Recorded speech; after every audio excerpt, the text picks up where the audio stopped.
Hello everyone, welcome back to my channel learn English with Shreshtha. আশা করি তোমরা সবাই খুব ভালো আছো এবং খুব মন দিয়ে পড়াশোনা করছো আর খুব গ্রামার প্র্যাকটিস করছো।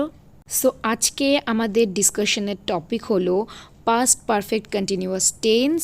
তো আগের ভিডিওতে আমরা প্রেজেন্ট পারফেক্ট কন্টিনিউয়াস টেন্স সম্পর্কে জেনেছি।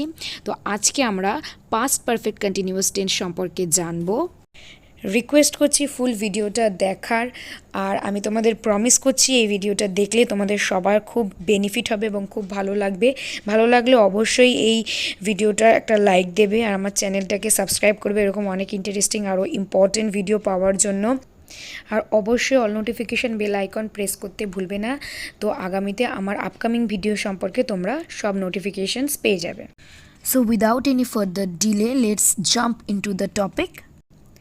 So first we have to know what is the use of past perfect continuous tense and when should we use it. So at first আমাদের জানতে হবে যে past perfect continuous tense তখন use হবে যখন অতীতকালে কোনো কাজ চলছিল কিছু সময় ধরে, এরকম বোঝাতে আমরা কিন্তু past perfect continuous tense use করব। যেমন আমরা প্রেজেন্ট পারফেক্ট কন্টিনিউয়াস টেন্সের ক্ষেত্রে দেখেছিলাম যে বর্তমানে কোনো কাজ চলছে কিছু সময় ধরে, কিছু সময় আগে থেকে শুরু হয়েছে কিন্তু এখনও চলছে, কাজটা এখনও শেষ হয়নি, এরকম ধরনের কোনো কাজের ক্ষেত্রে কিন্তু আমরা প্রেজেন্ট পারফেক্ট কন্টিনিউয়াস টেন্স ব্যবহার করেছি। এখন আমরা পাস্ট পারফেক্ট কন্টিনিউয়াস টেন্সের ব্যবহারটা দেখছি যে কোনো কাজ যেটা কিছুক্ষণ আগে থেকে শুরু হয়েছে কিন্তু চলছিল, মানে কিছুক্ষণ আগে থেকে শুরু হয়েছিল কিন্তু সেটা চলছিল, এরকম কোনো অতীতের ঘটনাকে কিন্তু আমরা বোঝাতে গেলে পাস্ট পারফেক্ট কন্টিনিউয়াস টেন্স ব্যবহার করব। সো এখন আমরা পাস্ট পারফেক্ট কন্টিনিউয়াস টেন্সের ফর্মুলা দেখব। অ্যাসার্টিভ সেন্টেন্সের ক্ষেত্রে ফর্মুলা হলো সাবজেক্ট, তারপরে হ্যাড, দেন বিন, তারপরে ভার্বের ফার্স্ট ফর্মের সাথে আইএনজি, অবশ্যই ভার্বের ফার্স্ট ফর্মের সাথেই আইএনজি যুক্ত হয়, and then object. And negative সেন্টেন্সের ক্ষেত্রে ফার্স্টে সাবজেক্ট, দেন হ্যাড, দেন তারপরে not, after that been, then ভার্বের ফার্স্ট ফর্মের সাথে ING, and then object. Okay, so now let's see some examples so it will clear all of your doubts. So you can see the examples on the screen. The first one is সকাল থেকে বৃষ্টি হচ্ছিল। দেখো past টেন্সে ঘটনাটা ঘটছিল, সকাল থেকে বৃষ্টি হচ্ছিল, কিছুক্ষণ আগে থেকে ঘটনাটা ঘটছিল কিন্তু এটা অতীতের ঘটনা। তো that is example of past perfect continuous tense. It had been raining since morning. তো দেখো এই সেন্টেন্সের সাবজেক্ট হচ্ছে ইট, তারপরে হ্যাড ইউজ হয়েছে যেহেতু আমরা এখানে পাস্ট করছি, তারপরে বিন, তারপরে ভার্বের ফার্স্ট ফর্মের সাথে দেখো রেইন, তার সাথে আইএনজি, রেইনিং, এটাই রেইনটাকেই আমরা ভার্ব করেছি এখানে। তারপরে সিন্স মর্নিং, যেহেতু এখানে কোনো স্পেসিফিক টাইম বলা নেই, একটা সময় বলে দেওয়া রয়েছে যে সকালবেলায়, তাই জন্য since morning. Next one is সে 2 ঘন্টা ধরে গান করছিল। সে 2 ঘন্টা ধরে গান করছিল, কিছুক্ষণ আগে থেকে শুরু হয়েছে, অতীতের ঘটনা করছিল, ঘটনাটা অতীতে চলছিল, তো এটাও কিন্তু পাস্ট পারফেক্ট কন্টিনিউয়াস টেন্সের example. She had been singing for 2 hours, নির্দিষ্ট সময় বলা হয়েছে তাই ফর 2 আওয়ার্স ইউজ হয়েছে। আর এখানে সে মানে এখানে শি সাবজেক্ট হয়েছে, তারপরে হ্যাড, দেন বিন হবে অ্যাজ ইউজুয়াল যেহেতু এটা ফর্মুলাতে রয়েছে, তারপরে ভার্বের ফার্স্ট ফর্ম সিংয়ের সাথে আইএনজি। ওকে, আর তারপরে অবশ্যই অবজেক্ট অ্যাজ ইউজুয়াল, এখানে ফর 2 আওয়ার্স হচ্ছে অবজেক্ট। তো থার্ড ওয়ান হচ্ছে আমি 2 বছর ধরে কাজ করছিলাম। তো এটাও অতীতেরই ঘটনা কিন্তু চলছিল কিছু সময় ধরে। তো I had been working for 2 years. Let's see more examples. Now you can see the examples on the screen. The fourth one is সে 1 বছর ধরে কাজ করছিল না। It is the example of negative. দেখো নেগেটিভ সেন্টেন্স, এটা করছিল না। তো he had not been working for 1 year. দেখো তোমরা আগে ফর্মুলা ওয়াইজ এখানে সাবজেক্ট, তারপরে দেখো হ্যাডের পরে নট হয়েছে, তারপরে বিন, অ্যান্ড দেন ভার্বের first form that is work, তার সাথে ING, then object that is for 1 year. After that দেখো ফিফথ ওয়ান, ছেলেটি সকাল থেকে পড়ছিল না। সকাল থেকে পড়ছিল না, তো তো দেখো the boy had not been studying since morning, যেহেতু সকাল কোনো নির্দিষ্ট টাইম বলা নেই, উল্লেখ করে যে একদম 2 ঘন্টা ধরে 3 ঘন্টা ধরে এরকম কোনো উল্লেখ নেই, তাই জন্য এখানে সিন্স মর্নিং ইউজ হয়েছে। The boy had not been studying since morning. Okay, তারপরে দেখো তারা মাঠে খেলা করছিল না, they had not been playing in the field. দেখো এখানে সাবজেক্ট প্লুরাল দে আছে, কিন্তু যেহেতু এটা পাস্ট তাই পাস্টের ক্ষেত্রে হ্যাজ আর হ্যাভের কোনো কনফিউশন নেই, এখানে হ্যাডই হবে, তাই হ্যাড। দেন নট, যেহেতু খেলা করছিল না নেগেটিভ সেন্টেন্স তাই নট। তারপরে বিন প্লেয়িং ভার্বের ফার্স্ট ফর্ম প্লে, তার সাথে ING and then rest of the sentence that is object in the field. Okay, এখন আমরা ইন্টারোগেশনের ফর্মুলা এবং এক্সাম্পলসগুলো দেখে নিই। So now you can see the structure of interrogation sentences on the screen. The first one is had subject, tarpore then been, tarpore verb first form, then ing and then object, tarpore kintu mandatory question mark, after that had, তারপরে subject, দেন সাবজেক্টের পরে not যদি negative হয় তো, তারপরে বিন, তারপরে ভাবে first ফর্মের সাথে আইএনজি অ্যান্ড দেন অবজেক্ট আর question mark mandatory.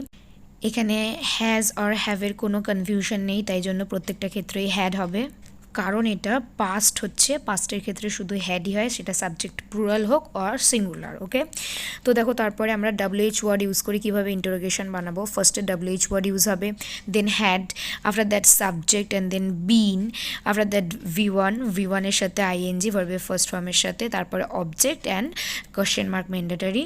After that যদি আমরা নেগেটিভ ক্ষেত্রে WH ওয়ার্ড দিয়ে কোয়েশ্চেন করতে চাই, ইন্টারোগেশন করতে চাই, তাহলে হবে ফার্স্টে WH ওয়ার্ড, তারপরে হ্যাড, দেন সাবজেক্টের পরে not, after that been, then ভার্বের ফার্স্ট ফর্মের সাথে ING and then object and question mark is mandatory in the case of interrogation sentences. Now let's see some examples of the interrogation sentences of past perfect continuous tense. So here are some examples of interrogation sentences. The first one is, had Tarun been reading the book since morning? যদি normal sentence হতো তাহলে হতো Tarun had been reading the book since morning, যেহেতু question হয়েছে, interrogation হয়েছে, তাই হ্যাডটা আগে চলে গেছে অ্যান্ড আফটার একদম সেন্টেন্সের শেষে question mark. The second one is, had you not been doing the work for 1 hour? আচ্ছা, যদি নর্মাল সেন্টেন্স হতো তাহলে you had not been doing the work for 1 hour, তো যেহেতু ইন্টারোগেশন তাই হ্যাড আগে চলে গেছে। আফটার দ্যাট দেখো, had the baby been crying for 2 hours? ওকে, তো নর্মাল সেন্টেন্স হতো the baby had been crying for 2 hours, যেহেতু নির্দিষ্ট সময় তাই ফর 2 hours বলা হয়েছে, আর যেহেতু ইন্টারোগেশন হয়েছে তাই হ্যাডটা কিন্তু সাবজেক্টের আগে চলে গেছে। ওকে, তারপরে ফোর্থ ওয়ান দেখো, why had the baby been crying for 2 hours? আগের সেন্টেন্সটাতে দেখো শুধু had the baby been crying লেখা আছে, কিন্তু নেক্সট সেন্টেন্সে কিন্তু আমরা WH ওয়ার্ড ইউজ করে ফেলেছি, তাই জন্য কিন্তু কোয়েশ্চেনের মানেটা চেঞ্জ হয়ে গেছে। তো নেক্সট কোয়েশ্চেনের মানেটা কিন্তু হয়ে গেছে, কেন বাচ্চাটা এতক্ষণ ধরে কাঁদছিল? এতক্ষণ মানে 2 ঘন্টা ধরে কাঁদছিল। তো দেখো এখানে যেহেতু WH ওয়ার্ড ইউজ হয়েছে তাই জন্য এখানে WH ওয়ার্ডটা ফার্স্টে বসেছে, তারপরে had, then the baby subject, তারপরে বিন, দেন ক্রাইং, তারপরে for 2 hours that is object and একদম সেন্টেন্সের শেষে কোয়েশ্চেন মার্ক ম্যান্ডেটরি। তো চলো আমরা আরও কিছু এক্সাম্পলস দেখে নিই, তাহলে আমাদের কাছে আরও অনেক ক্লিয়ার হয়ে যাবে। So now you can see the examples on the screen. The fifth one is, what had you been doing since morning? আচ্ছা, এখানে WH ওয়ার্ড what ইউজ হয়েছে, দেন had, যেহেতু কোয়েশ্চেন হয়েছে তাই হ্যাডটা আগে চলে গেছে, you been doing since morning. আচ্ছা, তারপরে sixth one is, why had she not been reading for 2 hours? এখানে দেখো কেন সে 2 ঘন্টা ধরে পড়ছিল না।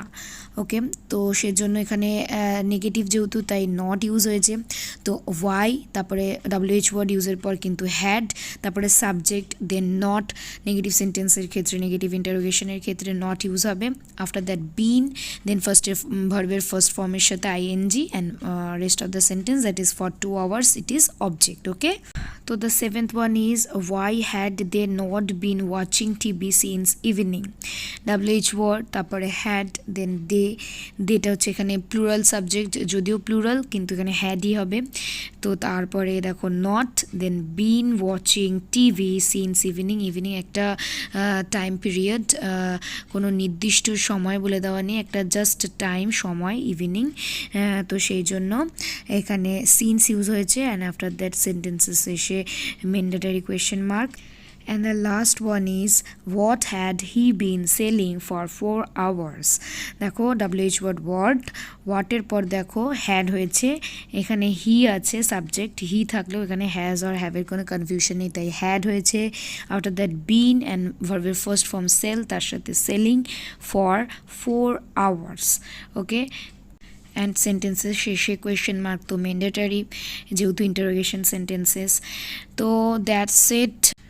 যদি তোমরা খুব মাইনিউটলি ভিডিওটা ফলো করে থাকো তাহলে বুঝতে পারবে যে এই ভিডিওর প্রত্যেকটা সেন্টেন্স কিন্তু আগের ভিডিওর প্রেজেন্ট পারফেক্ট কন্টিনিউয়াস টেন্সের প্রত্যেকটা সেন্টেন্সের একদম এক্স্যাক্ট কপি। তার কারণ হলো প্রত্যেকটা সেন্টেন্সে হ্যাভ হ্যাজটার বদলে আমি এখানে হ্যাড ইউজ করেছি যাতে তোমাদের বুঝতে অনেক বেশি সহজ হয়। আগের সেন্টেন্সগুলোতে হ্যাজ আর হ্যাভ ছিল এবং সেই এক্স্যাক্ট জায়গাগুলোতে আমি হ্যাড ইউজ করেছি, মানে প্রেজেন্ট টেন্স সেন্টেন্সগুলোকেই আমি পাস্ট করেছি যাতে তোমরা সহজেই এই ডিফারেন্সটা বুঝতে পারো এবং তোমাদের কাছে এই পাস্ট পারফেক্ট কন্টিনিউয়াস টেন্সটা একদম ইজি লাগে। আশা করি তোমাদের সবার আমার এই ভিডিওটা খুব ভালো লেগেছে এবং এই ভিডিওটা তোমাদের জন্য খুব ফ্রুটফুল হয়েছে। যদি সত্যি সেটা হয়ে থাকে তাহলে আমাকে একটা লাইক করো এবং আমাকে কমেন্ট করে জানিও। আর তোমাদের কোনো রকম কনফিউশন থাকলে আমাকে কমেন্ট সেকশনে অবশ্যই জানিও, আমি তোমাদের কনফিউশন ক্লিয়ার করার 100% চেষ্টা করব। তো আজকে এটুকুই, আবার দেখা হবে অন্য কোনো একটি নতুন টপিক নিয়ে। So don't forget to subscribe my channel and stay tuned with me and keep smiling and happy learning.